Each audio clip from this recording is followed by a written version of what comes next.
안녕하십니까. 유한타증권 기업분석팀에서 인터넷 게임을 담당하고 있는 이창현입니다. 오늘은 네이버 말씀드리도록 하겠습니다. 10월 4일 어제 미국의 중고거래 플랫폼 포시마크를 인수했다는 발표를 했고, 그 이후로 어제 주가가 급락하고 오늘도 주가가 급락을 해서 좀 관련해가지고 좀 이 포시마크 인수에 대한 좀 내용과 저의 어떤 향후 주가 전망에 대해서 좀 말씀을 드리도록 하겠습니다.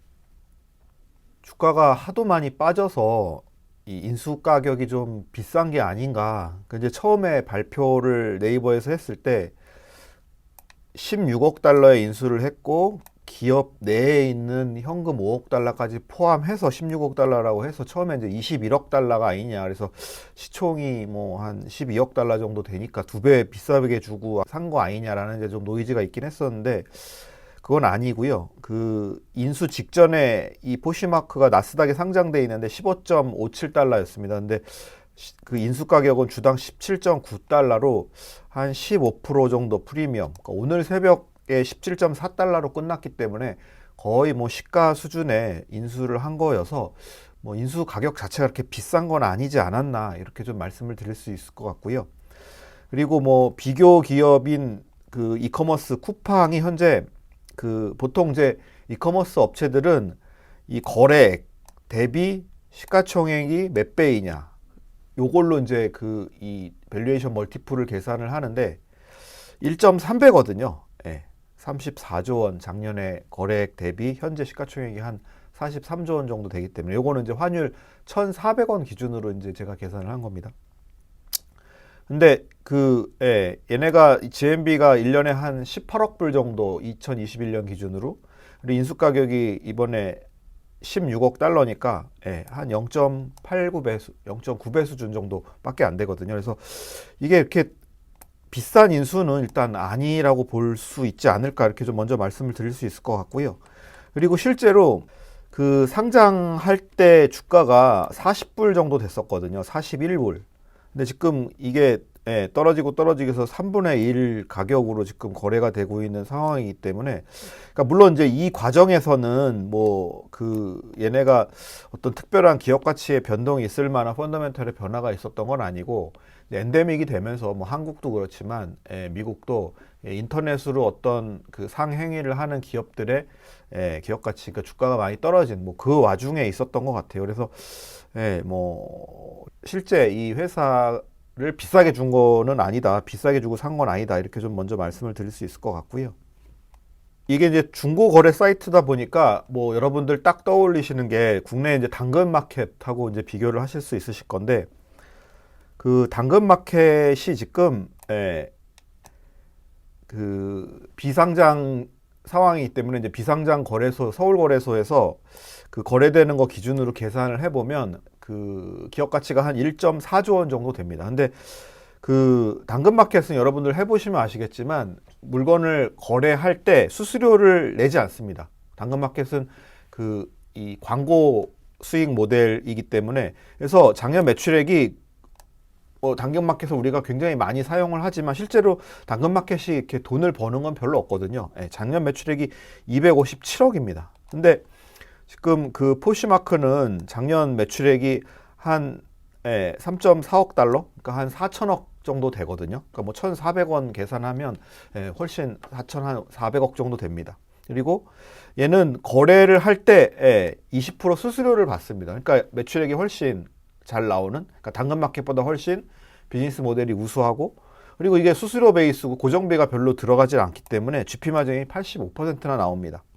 근데 그런 당근마켓보다 한 매출액이 한 15배 많은데 시총은 한 1.5배 정도 많은, 그러니까 인수 가격은 1.5배 정도 많은, 그러니까 당근마켓 국내랑 비교를 해도 그렇게 뭐 비싸거나 훨씬 당근마켓보다 우월한, 그리고 당근마켓은 국내 시장 베이스지만 포시마크는 전미를 대상으로 하는 중고거래 플랫폼이고, 한 달에 1,800만 명이 꾸준히 방문을 하는 소셜 커뮤니티 기반 이 패션에 좀 특화된 버티컬 커머스 플랫폼이거든요. 그래서 예, 요게 과연 인수가 이렇게까지 주가를 빠뜨릴 일인가라고 좀 계속 저는 지금 자문을 하고 있습니다. 그 상반기 매출액이 1.8억 달러로 전년 대비 한 11% 정도 성장을 했거든요.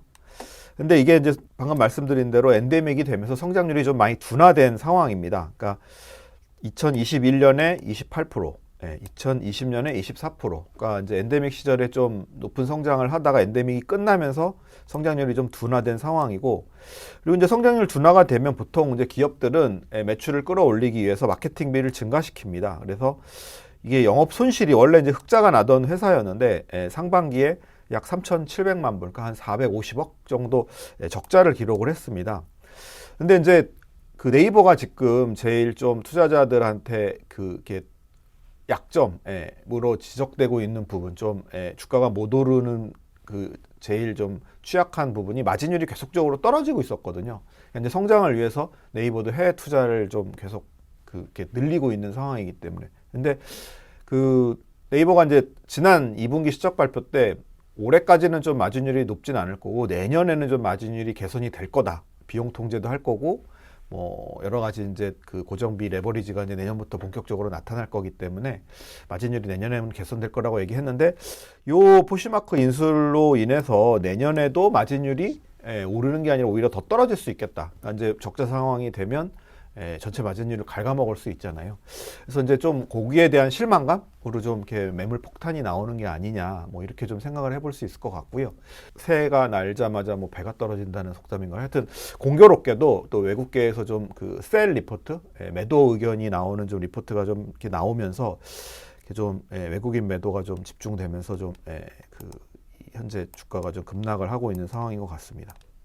근데 이제 저는 개인적으로 한국이 그 당근마켓이 이렇게 빠르게 성장을 할 수 있었던, 그러니까 당근마켓이 어찌됐든 매출액은 높지 않지만 이 매출액의 성장률은 굉장히 빨랐거든요. 그러니까 작년에 재작년 대비 한 2.5배 성장을 했습니다. 얘네가 100억 매출을 했는데 257억 매출을 하고, 그 얘기는 그만큼 사람들이 많이 쓰고, 뭐 여러분들도 아마 뭐 당근한다라는 말이 하나의 고유 명사가 될 정도로 많이들 쓰시는 걸로 알고 있는데, 그 이유가 물가는 오르고 월급은 그대로면 실질 가처분 소득이, 그러니까 돈을 쓸 수 있는 돈이 줄어들잖아요. 그래서 옛날에는 그냥 이렇게 맘 편하게 뭐 한 달에 한 번 옷을 샀다라면 지금은 좀 그런 소비를 이렇게 맘 놓고 하기가 어렵죠. 그리고 또 금리도 올랐다 보니까 뭐 대출금 이자도 좀 늘어나고 그러다 보니까 돈을 지출하는데 굉장히 좀 망설이게 되고, 저는 한국에서 당근마켓이 성공한 이유가 그거라고 보거든요.